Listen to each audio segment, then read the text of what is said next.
صلی اللہ علیہ وسلم کے وصال ظاہری کے ایام قریب آئے تو حضور نے سرخ پٹی باندھی، تیز بخار ہے نبی کریم کو، 2 صحابہ سہارا دے کے مسجد میں لائے، نبی پاک علیہ السلام کو بظاہر سہارا دے کے لایا گیا۔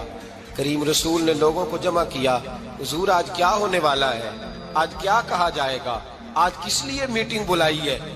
نبی کریم کے کل صحابہ جب مسجد میں جمع ہوئے تو کھچا کھچ مسجد بھری ہے۔ وصال ظاہری سے چند یوم پہلے کی بات، نبی پاک نے فرمایا آج تمہیں کوئی جہاد کی ترغیب نہیں دینی، آج کوئی نیا پیغام نہیں دینا، آج تمہیں بتانا ہے کہ رب نے اپنے بندے کو اختیار دیا ہے، چاہے تو دنیا میں رہے، چاہے تو اس کی بارگاہ میں حاضر ہو جائے۔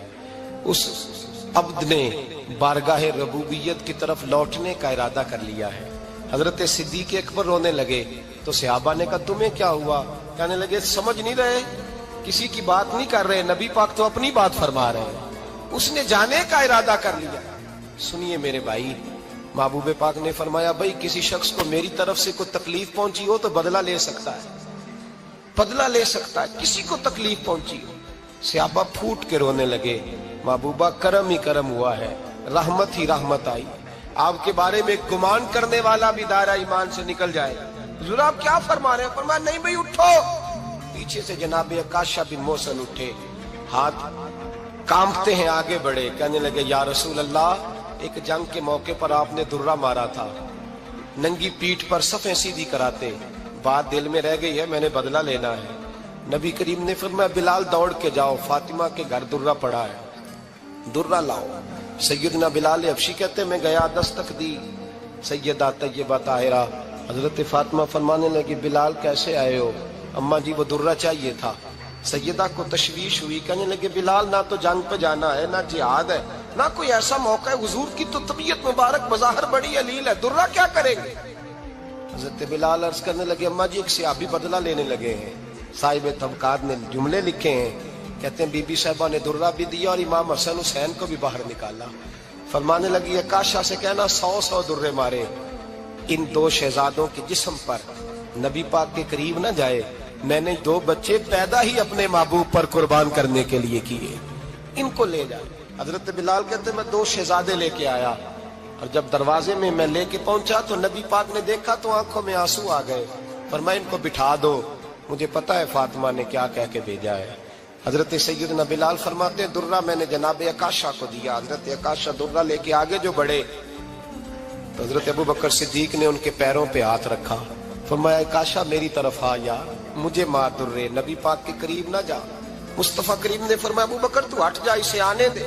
فرماتے ہیں میں چند قدم آگے گیا تو مولا علی شیر خدا نے میرے پیر پہ ہاتھ رکھا، کہنے لگے عکاشہ سوچ تو صحیح تو کیا کر رہا ہے؟ حضور نے فرمایا علی ہٹ جاؤ، میرا اور ان کا معاملہ ہے۔ جناب عکاشہ آگے بڑھ رہے، نبی کریم نے فرمایا میں اپنی امت کو درس دینا چاہتا ہوں، خبردار خبردار زندگی میں تمہارے ہاتھ سے زبان سے کسی کو تکلیف نہ پہنچنے پائے، خبردار یاد رکھنا وہ معاشرے بگڑ جاتے ہیں، وہ معاشرے تباہ کر دیے جاتے ہیں جہاں ظلم ہوتا ہے، جہاں زیادتی ہوتی ہے، جہاں لوگوں کو ستایا جاتا ہے۔ محبوب کریم کے قریب آئے حضرت عکاشہ، کہا حضور میری پیٹھ ننگی تھی، آپ بھی ذرا کپڑا ہٹائیے۔ نبی کریم نے پیٹھ سے کپڑا ہٹایا، جناب عکاشہ نے درہ جو اٹھایا تو صحابہ کی چیخیں نکلی، حضرت عکاشہ نے درہ دور پھینکا، حضور کے بطن اطہر سے لپٹ گئے، چومنے لگے، کہنے لگے حضور وہ تو صفیں سیدھی کراتے لگ گیا تھا، آپ نے کہاں مارا تھا؟ یا رسول اللہ میں تو بہانہ بنا رہا تھا کہ جاتی دفعہ مجھے وجود چومنے کا موقع نصیب ہو جائے، مجھے یہ موقع نصیب ہو جائے۔ میرے حبیب نے فرمایا جس نے جنتی دیکھنا ہو میرے عکاشہ کی زیارت کر لے۔ بھائی ظلم کا دروازہ کھلا ہوا ہے اور لوگ بھول جاتے ہیں زیادتی کرتے ہوئے، وہ بہو سے ہی کیوں نہ کریں، وہ اپنے گھر کے بھول جاتے ہیں کہ شاید پوچھنے والا کوئی نہیں، شاید میزان نہیں لگے گا۔ ایران کے بادشاہ نے اپنے بیٹے کو پڑھانے کے لیے ایک استاد صاحب کا بندوبست کیا۔ استاد صاحب کو کہا کہ میرے بچے کو دین پڑھائیے، میں چاہتا ہوں کل اس نے عنان حکومت کو سنبھالنا ہے تو یہ دین سے آگاہ ہو جائے، اس کو کچھ سکھائیے پڑھائیے۔ بہت نیک بزرگ بڑے درویش عالم پڑھانے لگے، اسباق مکمل ہو گئے، دین کے اسباق قرآن مجید پڑھایا، احادیث طیبہ کا درس دیا، اصول فقہ سے روشناس کرایا۔ جب بچے نے مکمل تعلیم حاصل کر لی اور آمین ہو گئی، دستار ہو گئی، فارغ ہو گئے، تو پھر ایک دن استاد صاحب نے کہا بیٹے کل تم نے ضرور آنا ہے، کچھ بات کرنی ہے۔ شہزادہ گیا ملنے استاد صاحب سے، استاد صاحب نے کنڈی لگا لی، ہاتھ میں درہ پکڑ لیا، مار مار کے پورے وجود کو زخمی کر دیا، کوئی غلطی نہیں، کوئی بات نہیں، مارا۔ اب بچہ آیا آ کے بادشاہ سلامت سے کہا کہ ابا جی سمجھ نہیں آئی، بڑا مارا ہے استاد۔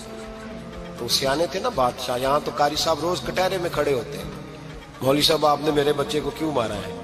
آپ 8,000 کے مولوی ہیں، میرا کئی کروڑ کا بچہ ہے، سویرے بدل لیں گے، خبردار آپ نے بچے کو ہاتھ لگایا، اپنی حیثیت میں رہے معاذ اللہ۔ جو قومیں استادوں کو کٹہروں میں کھڑا کرتی ہیں وہ ترقی نہیں کر پاتی، جو استادوں کو کٹہروں میں روز کھڑا کرتے ہیں۔ کہا ابا جی بڑا مارا ہے، تو والد بڑے سمجھدار تھے، کہنے لگے بیٹا استاد باپ ہوتا ہے، وہ زیادتی نہیں کرتا، کوئی بات ہوگی میں تیرے استاد کو کٹہرے میں نہیں بلاؤں گا۔ اماں سے بات کی، اماں کہنے لگی بیٹا میں تیرے باپ سے کیسے بات کروں، ڈر آتا ہے۔ وقت گزر گیا، 22 سال بیت گئے، 22 سال گزر گئے، بادشاہ کا انتقال ہوا، شہزادہ تخت پہ بیٹھا، پہلا حکم یہ دیا کہ میرے استاد کو بلاؤ، پہلا حکم۔ استاد جی بوڑھے ہو گئے تھے، چھڑی کے اوپر ٹیک لگا کے آئے اور بھویں سفید ہو کے جھک گئی تھیں، یوں آنکھ کھول کے بڑی مشکل سے دیکھا، کہنے لگے شہزادے حکم ہو۔ کم میں شہزادہ نہیں، اب میں بادشاہ بن گیا ہوں۔ استاد جی 22 سال بیت گئے، آپ نے مارا تھا، پر وہ درد چونکہ زیادتی کی تھی، میرا قصور کوئی نہیں تھا، تو نہ میری روح سے درد گیا ہے نہ میرے جسم سے گیا ہے، میں بے اختیار تھا، پوچھ نہیں سکتا تھا، آج با اختیار ہوا ہوں۔ سب سے پہلے پہلا حکم آپ کو دیا، بلایا ہے، بتائے کیوں مارا تھا، کیوں مجھے مارا تھا، میری زیادتی بتائے۔ تو استاد، بوڑھے استاد کی آنکھیں آنسوؤں سے بھر گئیں، کہنے لگے بیٹے بس آج کے دن کے لیے مارا تھا، یہ جو دن آ گیا نا میری زندگی میں اس لیے مارا تھا، یہ میں چاہتا تھا میری زندگی میں وقت ہے، آج کے بس میری مراد پوری ہو گئی۔ کہا صاحب کس لیے، مجھے بھی سمجھائے۔ آپ فرمانے لگے کتنی دیر ہو گئی تجھے مار کھائے ہوئے، کتنا زمانہ بیت گیا؟ کہنے لگا 22 سال۔ فرمایا زخم بھولے تو نہیں، درد ختم تو نہیں ہوئی، تمہیں بات 1 منٹ کے لیے بھی تمہارے حافظے سے محو تو نہیں ہوئی؟ کہ استاد جی روز رات کو یاد آتی، روز خیال آتا تھا۔ استاد کہنے لگے بھائی تو بے اختیار تھا، پوچھ نہیں سکا، 22 سال تجھے یاد رہا، مجھے پتا تھا تو ایک دن حکمران بنے گا، میں نے تجھے اس لیے مارا تھا کہ بیٹے یاد رکھنا، کسی پہ ظلم نہ کرنا، اگر تجھے 22 سال تک یاد رہا ہے تو جس پر تو ظلم کرے گا اسے بھی قیامت تک یاد رہے گا، اور یہ یاد رکھنا تو آج با اختیار ہوا تو تو نے مجھے بلا لیا ہے، قیامت کے دن غریب با اختیار ہو جائیں گے، مظلوم با اختیار ہو جائیں گے، وہ با اختیار ہوں گے للہ الواحد القہار، رب کریم کی بارگاہ کے اندر ان کا اختیار ہوگا، اکیلے اللہ کی حکمرانی ہوگی، پھر وہ بلائیں گے بڑے بڑے کج کلا، دنیا میں جن کی پگڑیاں اونچی تھی وہ سر جھکائے کھڑے ہوں گے، دنیا میں جو ڈکٹیٹر بنتے تھے ان کی پشتیں لال ہوں گی، ان کو غدار لکھا جائے گا، قیامت تک نہیں بھولے گا۔ ظلم کرنا تو سوچ سمجھ کے کرنا، اتنا کرنا جتنا تم سہ سکتے ہو، اتنی زیادتی کرنا جتنی قیامت میں تم برداشت کر سکتے ہو۔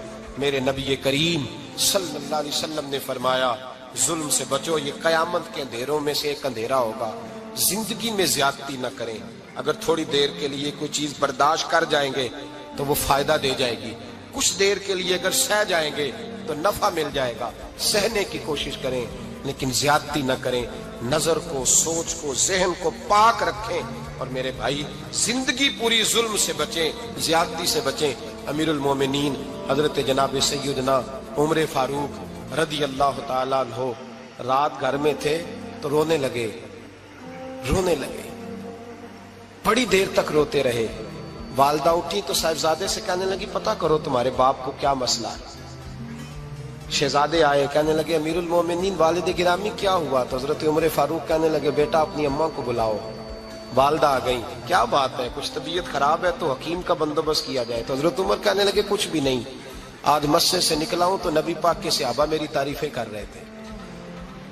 یہ حضرت فاروق اعظم کے وصال کے قریب کے دن ہے، تعریفیں تو حضرت یہ رونے کی بات ہے کہ خوش ہونے کی؟ آپ فرمانے لگے نہیں، سوچتا ہوں باہر تو میں اچھا رہا ہوں، پتہ نہیں گھر میں ہی کوئی زیادتی نہ ہو گئی ہو، پتہ نہیں تمہارے ساتھ بھی میرے معاملات ٹھیک تھے کہ نہیں۔ صحابہ تو تعریف کرتے ہیں، رو رہا ہوں تمہاری وجہ سے نہ الجھ جاؤں، بیوی ہی نہ کہے میرا حق ہی ادا نہیں کیا۔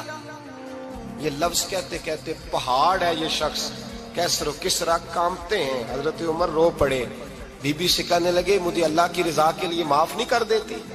میرے اوپر بوجھ تھا امت کا، میں ساری رات مدینے کی گلیوں میں پھرتا تھا، دن سارا مسجد میں گزرتا تھا، میں تجھے وقت نہیں دے پایا، معاف نہیں کر دیتی؟ تو زوجہ کہنے لگی نہیں عمر، میں نے بھی زندگی میں اپنا کوئی سکھ چین نہیں دیکھا، کوئی چاؤ پورا نہیں کیا، میں کیسے معاف کر دوں؟ میں نہیں معاف کرتی۔ حضرت عمر زمین پہ بیٹھ گئے، رونے لگے، کہنے لگے چل معاف کر دے۔ کہنے لگی ایک وعدہ کرو، قیامت کے دن رب کریم کی بارگاہ میں میری سفارش کرو گے؟ اللہ کی بارگاہ میں عرض کرو گے کہ اللہ اچھی تھی، مجھے کپڑے دھو کے دیتی تھی، روٹی پکا کے دیتی تھی، میری عزت کی محافظ تھی؟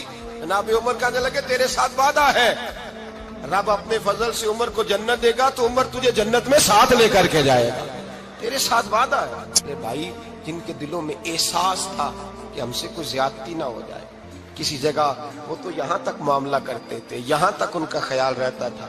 عزیزو، ایک تو نظر میں حیا پیدا کریں، والدین کی بہت بڑی ذمہ داری ہے۔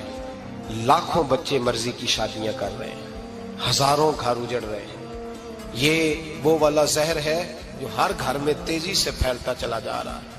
پہلے ہم کہتے تھے کہ بچہ باہر نہ نکلے، اب کہتے ہیں اللہ کہیں موبائل لے کے تنہا نہ بیٹھ جائے، کہیں تنہا نہ بیٹھ جائے، کیا بنے گا اس کا اگر یہ گندگی اور یہ ایسا نشہ ہے جو اجاڑ کے رکھ دے۔ بخاری